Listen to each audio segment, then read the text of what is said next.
میرا شوہر رشید شیروانی پہنے اس حسینہ کے ساتھ کمرے میں داخل ہوا تو میری سانس جیسے رک گئی۔ لمحہ بھر کو مجھے لگا کہ زمین میرے قدموں تلے سے کھسک گئی ہو۔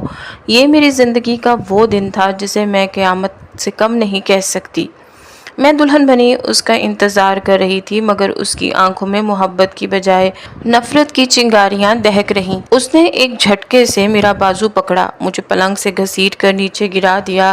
میں ہکا بکا رہ گئی۔ میرے کانوں میں اس کی زہریلی آواز گونجی، تیری اوقات نہیں ہے اس کمرے میں رہنے کی، نکل جا یہاں سے۔ پھر اس نے غصے سے کانپتے ہوئے لبوں سے وہ 3 الفاظ کہے جنہوں نے میری دنیا اندھیری کر دی، طلاق، طلاق، طلاق۔ میں پتھریلی آنکھوں سے اسے دیکھتی رہی اور وہ بے حسی کی انتہا پر تھا۔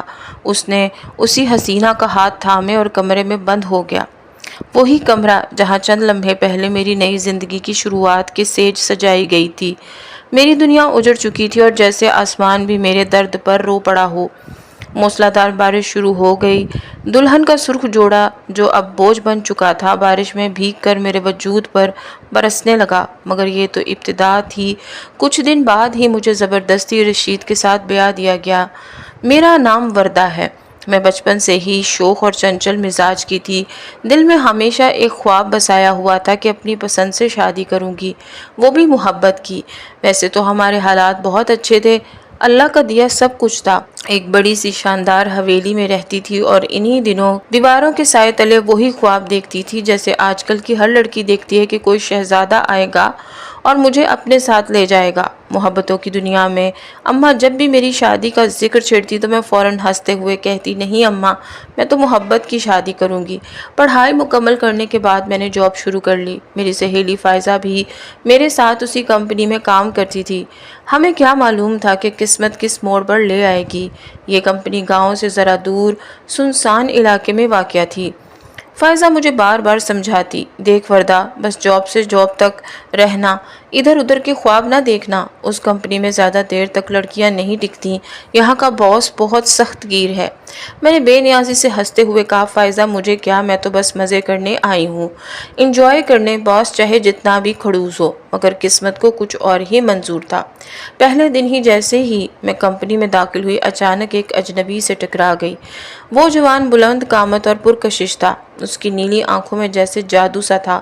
میں تو جیسے کھو ہی گئی، لیکن اگلے ہی پل اس نے میرا سہارا چھوڑ دیا اور میں دھڑام سے فرش پر جا گری۔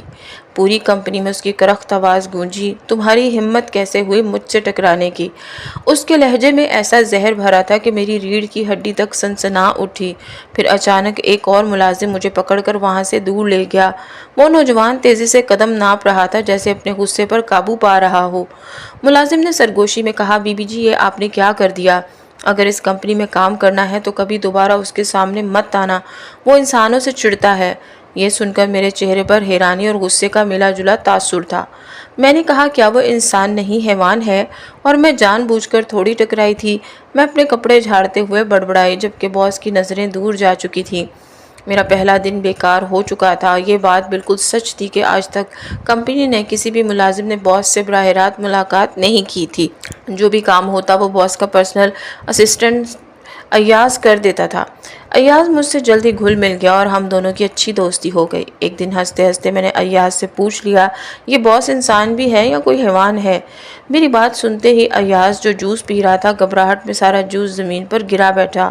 نظریں چرا کر بولا، کیسی باتیں کر رہی ہو وردہ؟ ایسی کوئی بات نہیں۔ میں اس کی حالت دیکھ کر ہنس پڑی، ارے مذاق کر رہی تھی، مگر واقعی جتنا وہ کھڑوس ہے لگتا تو حیوان ہی ہے۔ مجھے اندازہ نہ تھا کہ پیچھے کھڑا وہ خود سر باس سب سن رہا ہے۔ اگلے ہی لمحے باس کی گرجدار آواز سنائی دی، ایاز تم یہاں کیا کر رہے ہو؟ کتنی بار کہا میری کمپنی کا ماحول خراب مت کرو۔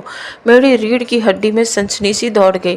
جب میں نے پیچھے مڑ کر دیکھا تو وہ باس ادریس شاہ میرے بالکل سر پر کھڑا تھا اور غصے سے مجھے گھور رہا تھا۔ ایاز ابھی کے ابھی یہاں سے جاؤ۔ ایاز تو جیسے بجلی کسی تیزی سے وہاں سے غائب ہو گیا۔ پھر باس نے میری طرف دیکھ کر سرد لہجے میں کہا، میرے پاس آؤ، مجھے تم سے کچھ کام ہے۔ کانپتے ہوئے میں اس کے آفس میں چلی گئی۔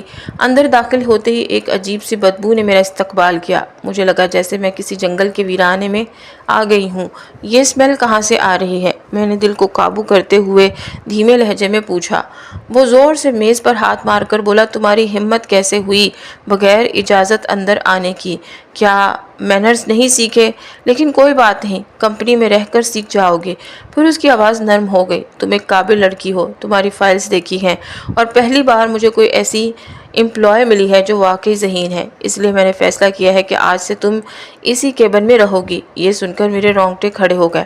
سر سچ میں خوشی سے بولی تھی۔ پھر ایک دم سے میری نظر اس کے پیچھے لگی بڑی سی نیم پلیٹ پر پڑی جہاں اس کا نام لکھا تھا، ادریس شاہ۔ اس نے مجھے کچھ مزید کام اور آفس کی ہدایات سمجھائیں اور یوں میرا پہلا قدم ادریس شاہ کے قریب اٹھ چکا تھا۔ دھیرے دھیرے میں اسے سمجھنے لگی تھی۔ دوسری طرف اماں میرے لیے رشتے طے کرنے میں مصروف تھی، مگر میں تو دل ہی دل میں اپنی کمپنی کے باس ادریس شاہ کے خیالوں میں کھو گئی تھی۔ مجھے خود معلوم نہ ہوا کہ کب، کیسے اور کیوں وہ میرے دل میں بس گیا۔ میں نے فیصلہ کر لیا تھا، اماں کچھ بھی کریں، میں اپنی محبت ادریس شاہ سے ضرور ظاہر کروں گی۔ اگلے ہی دن میں نے ایاز سے اس کا ذکر کیا تو اس کا چہرہ سفید پڑ گیا۔ پاگل ہو گئی ہو، آگ میں ہاتھ ڈالنے جا رہی ہو؟ وہ انسان نہیں ہے، وردہ وہ آگ ہے۔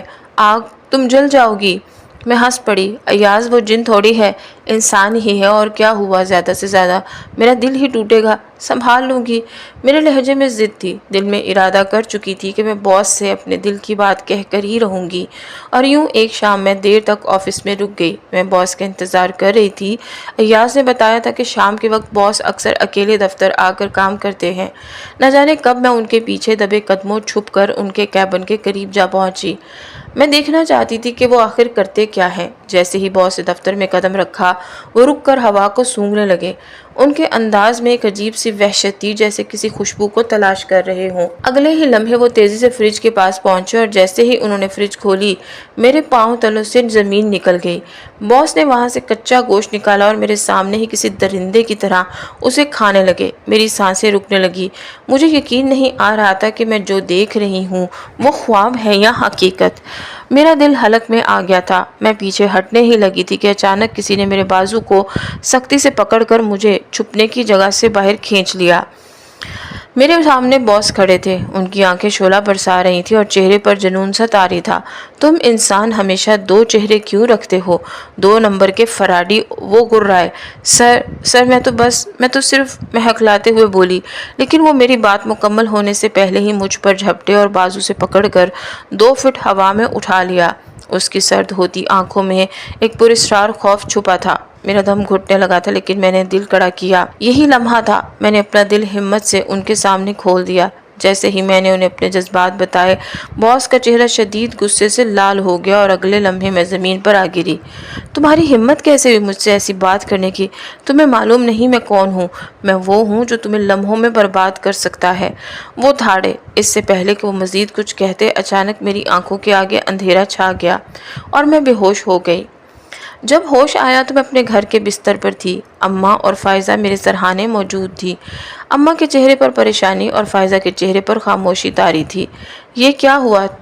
تم تو کہہ رہی تھی سر نے تمہیں اوور ٹائم کے لیے روکا تھا، پھر بھی ہوش کیسے ہو گئی؟ اماں مجھے دیکھ کر پریشانی سے بولی۔ فائزہ نظریں چرا رہی تھی اور میرے سوال کا کوئی جواب نہ دے سکی۔ میں جان گئی تھی کہ فائزہ کو سب معلوم ہو چکا ہے، کیونکہ آخر میں نے خود ہی اسے سب کچھ بتا دیا تھا۔ میں نے اعتراف کیا تھا کہ میں باس کو پسند کرتی ہوں، لیکن اس سے پہلے کہ وہ کچھ کہتی، میں نے اماں کی طرف دیکھا اور جلدی سے کہا، اماں ایسی کوئی بات نہیں، بس وقت پر کھانا نہ کھانے کی وجہ سے کمزوری ہو گئی تھی، اسی لیے بے ہوش ہو گئی۔ اماں نے فکر مندی سے میری طرف دیکھا اور سختی سے کہا کہ 2 دن دفتر مت جانا۔ اماں کی بات مان کر میں 2 دن گھر پر رہی، لیکن انہی دنوں اماں نے اچانک میرا رشتہ رشید سے طے کر دیا۔ میری تو جیسے سانس ہی رک گئی تھی۔ اماں یہ کیا کر دیا آپ نے؟ میں نے دل میں سوچا، رشید وہ ماں کی دور کی منہ بولی بہن کا بیٹا تھا، کبھی کبھی ہمارے گھر آتا رہتا تھا، مگر جب سے میں نے اسے سبق سکھایا تھا اس کا آنا جانا بند ہو گیا تھا۔ اماں کو یہ بات معلوم نہ تھی کہ رشید ایک بار چپکے سے میرے کمرے میں آ گیا تھا اور اس کی نظروں میں وہی گندگی تھی